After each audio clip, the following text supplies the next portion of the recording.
Hello everyone, welcome to our fourth knowledge capsule.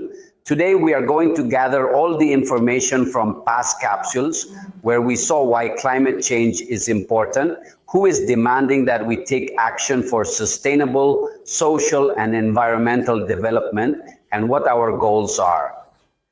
We also identify where the greenhouse gases that we are releasing daily into the atmosphere come from. So let's talk about environmental markets and specifically the carbon market. Let's remember that a company must quantify or predict the negative social and environmental impact it will have and must try to avoid, minimize, and restore it.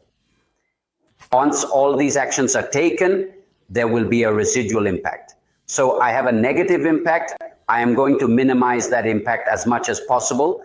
I am going to have a residual impact, and we must compensate for that residual impact and hopefully compensate with a greater amount of positive impact.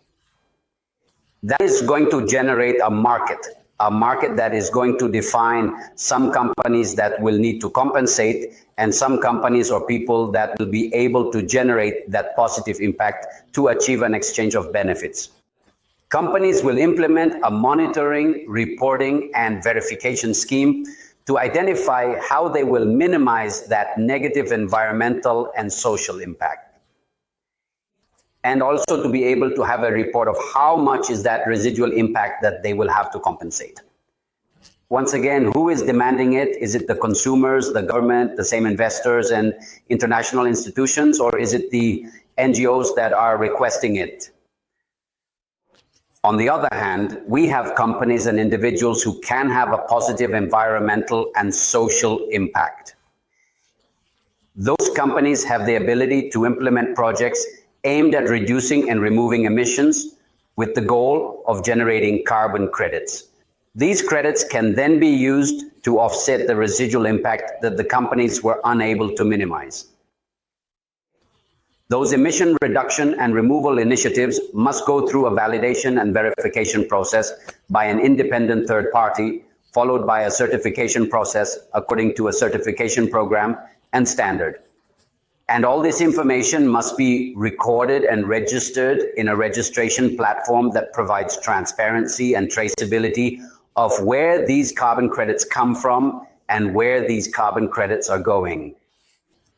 Finally, we have carbon credits that can be traded. They can be negotiated in different ways with those companies that need to compensate.